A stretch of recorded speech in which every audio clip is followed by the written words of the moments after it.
"Don't drink that glass, madam," a shout rang out, sharp and tearing through the opulent air of the Elysium restaurant.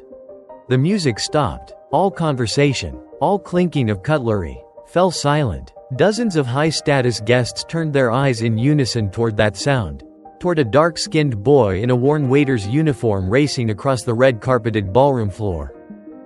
Before him stood Senator Victoria Hale, a powerful white woman with platinum hair neatly pinned, smiling as she raised her glass in a toast amidst applause. The boy only had time for one more shout, his voice broken. "Don't drink."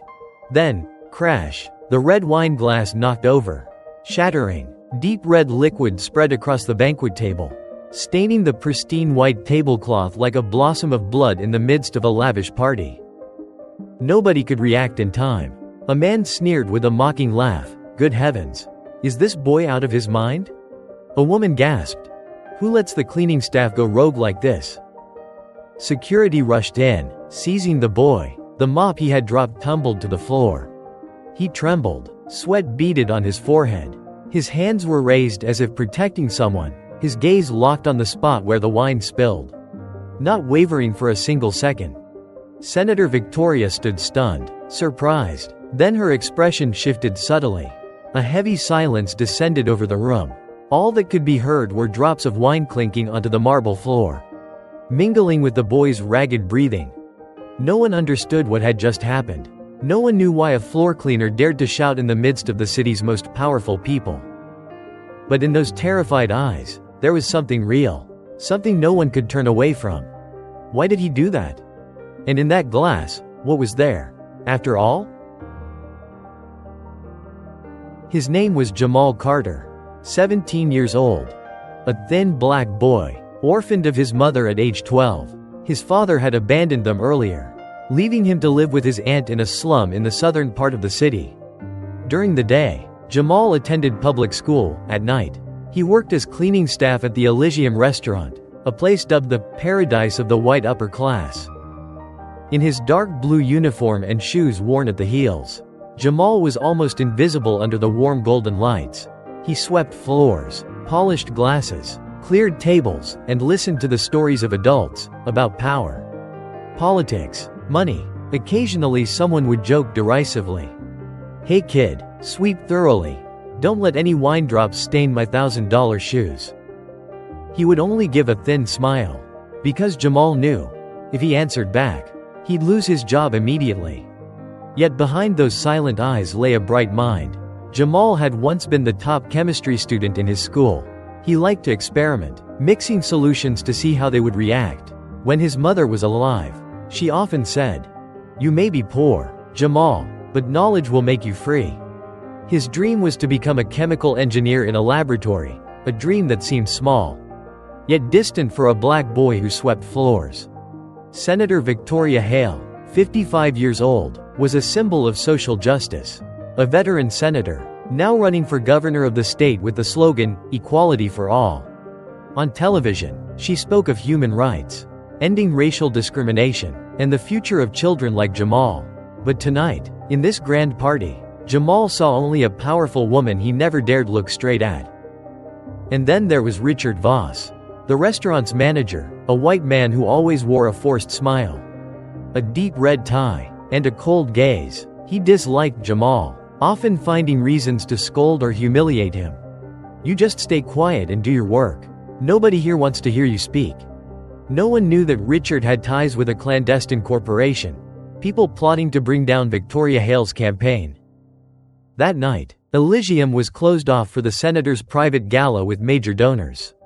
Warm golden lights, French wine, lively laughter. Jamal silently cleaned, avoided looking at patrons. He was used to being passed by as if he did not exist. But it was precisely those eyes that had seen life from its darkest corners, that noticed something no one else did.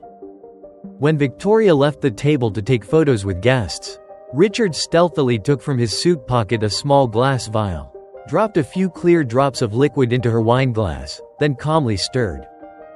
Jamal froze. A subtle, acrid scent wafted, a smell he recognized from his chemistry class. A cold intuition trickled down his spine. He did not know that only a few minutes later, His life, and the fate of a politician, would change forever. Jamal could not take his eyes off the wine glass. The liquid just added was transparent, colorless, faintly scented, invisible to most people. But to Jamal, the smell could not be mistaken. A faint, sharp scent, like burnt almonds.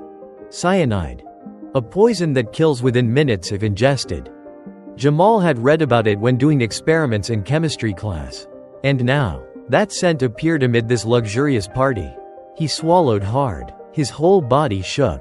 His breath came in ragged gasps. Cold sweat trickled down the nape of his neck. In his mind echoed 100 overlapping voices. This cannot be real, I'm just imagining. But what if it is true? No one will believe a floor cleaner. If you speak up, Richard will fire you immediately. The golden lights glared. Laughter and chatter cut like blades in his ears. He saw Victoria approaching the table again. Someone was refilling glasses, readying for a celebratory toast. Only seconds remained. He looked around. No one was paying attention. No one cared. A vague fear rose in his chest. But within that fear was something stronger, a memory of his mother. The image of the black woman with a gentle smile appeared in his mind. Her voice whispering, "My son, if you see something wrong, do not turn away. Wrong is wrong, no matter who does it." Jamal's breath caught. His heart felt like it would burst. Then, he tossed aside the mop and hurled himself toward the banquet table. Before anyone could understand, the shout rang out. "Don't drink that glass, madam." He jerked his arm, slamming the wine glass off the table. The glass shattered. Wine sprayed everywhere. A moment of deadly silence. All eyes fixed on the trembling black boy in the gold-trimmed room. Richard Voss reacted instantly. He feigned shock, quickly stepped forward, his voice harsh. "What in the world is this? Is he trying to sabotage the senator's party?" Guests whispered. Some laughed. Some shook their heads. Jamal tried to speak, but his voice was trembling. "That wine is poisoned." A burst of mocking laughter echoed. "How absurd," Richard thundered. "A floorboy claiming poison here?" Victoria Hale stared at him, her eyes mingling suspicion and astonishment. And Jamal, standing in the midst of scorn, heart pounding, fists clenched. He knew that from that moment on, whether he was right or wrong, his life had crossed an irreversible line. Two security guards rushed in, grabbing Jamal by the shoulders. Noise erupted, chairs scraping, someone shouting, "Let me go." Jamal struggled, his eyes still fixed on the broken wine glass on the floor. "There's poison in it. I saw him pour something in." The entire room was stunned, then laughter broke out, followed by disapproving head shakes. A janitor trying to play detective. This must be a stunt for attention. Pathetic. Richard Voss stepped forward, his face flushed red, pretending to be speechless with anger. "Senator Hale, I am so sorry. I have no idea why he's acting like this. Maybe he's trying to stir up trouble and get some kind of payout. I'll deal with it immediately." Victoria Hale still stood frozen. Her eyes were locked on Jamal, the trembling black boy surrounded by a sea of power. She wanted to trust in the order of the evening, but somewhere deep inside, something held her back. His eyes, they did not look like the eyes of someone lying. "Please, ma'am, I'm begging you," Jamal said, his voice hoarse. The manager, he put something in your glass. I smelled it. I study chemistry. I know." Richard burst into laughter, cold and echoing through the hall. "A smell? Are you serious? I've never heard of a janitor's nose being more sensitive than a drug-sniffing dog." The guests laughed again. Some shook their heads, annoyed that the party was being ruined by a ridiculous act. Victoria turned to Richard. "You really didn't touch the glass?" Richard replied quickly, without blinking. "Of course not, ma'am. I only topped off the wine. As always." Tension coiled in the air like a drawn bowstring. Jamal looked around in desperation. No one believed him. He was about to be dragged out. But then, a gravelly voice called out from the back. "Wait." Everyone turned. A man in a chef's uniform stepped forward, lean frame, salt and pepper hair, hands roughened by years of work. It was Miguel, the head chef, a Mexican immigrant who had worked at Elysium for over 10 years. I saw it, Miguel said slowly. I was near the wine counter. I saw Richard take out a small vial and pour something into her glass. The boy is not lying. The room went dead silent. Laughter died. Richard's eyes widened, his face drained of color. What are you saying, Miguel? Have you lost your mind? Miguel stayed quiet, his gaze steady. Victoria gestured for the guards to release Jamal. She looked down at the broken glass on the floor, then back at him, and said firmly, "Call the police, and no one is to leave." A wave of murmurs spread. Guests glanced at each other, worried. Richard forced a smile, but sweat was now beating at his temple. "Ma'am, you cannot possibly believe a janitor and an immigrant. This is nonsense." But Victoria was no longer listening. She simply said, "Test the wine." When the police arrived, the elegant ballroom turned into a crime scene. Flashing lights, clicking cameras, tense whispers. An officer collected a sample from the spilled wine, applied a chemical test. Seconds later, the solution turned black-purple. The entire room held its breath. The officer looked up and said gravely, "There are traces of cyanide." The murmurs turned to gasps, then fell silent. Richard backed away, eyes darting around. A guard blocked the door. "You're not going anywhere," the officer said. Richard screamed. "I was framed. I didn't know anything." But under pressure, before dozens of witnesses, he began to break. His confession spilled like a dam bursting. He had been hired by a rival political group to clear the path for their campaign.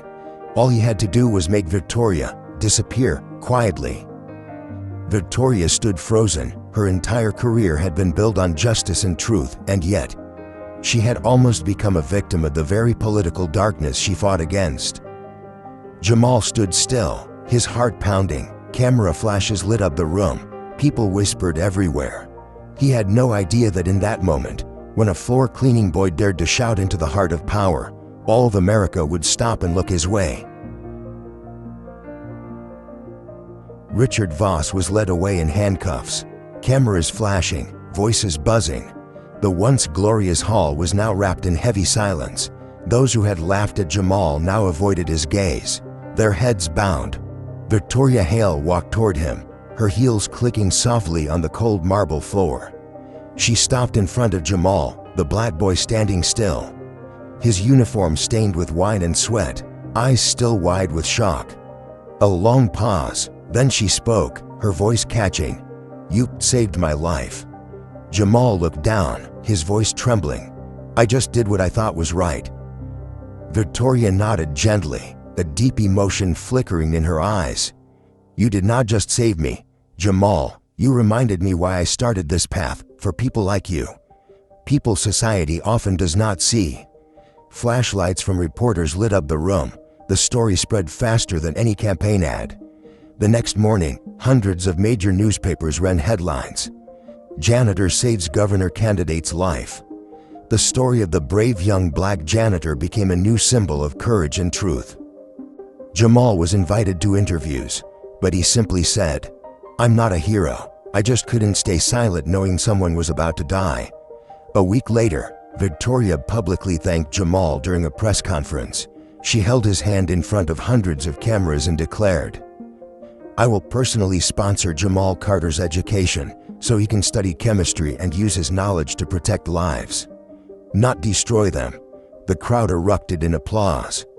Jamal could only bow, tears rolling down his cheeks. Final scene. A sunny morning, Jamal stood at the gates of a university, backpack over his shoulder, the same old shoes on his feet, a reminder of a journey no one could have predicted. Sunlight touched his face, young, brave, calm. He smiled, the smile of someone once overlooked, who chose to do what was right, even when it meant standing against the whole world. The story of Jamal Carter spread rapidly across social media. Millions shared the video capturing the moment a janitor shouted in the middle of a party for the powerful. The hashtag the janitor who saved her became a nationwide trend. Many wrote, "He didn't just save a life, he saved our faith in the truth." Schools and nonprofits hailed Jamal as a symbol of courage, courage that needs no title. After surviving the attempt on her life and winning the election, Senator Victoria Hale launched a new scholarship fund called the Courage Program for underprivileged youth who dared to stand up for what is right. Jamal became the first recipient. At the program's launch, Victoria said, "Courage needs no status. Justice does not choose class. A single act, born from an honest heart, can save a life or even change a nation." If this story moved you, share it to spread courage and the belief in doing what is right. And do not forget to subscribe for more real stories about the power of ordinary people, people with extraordinary hearts.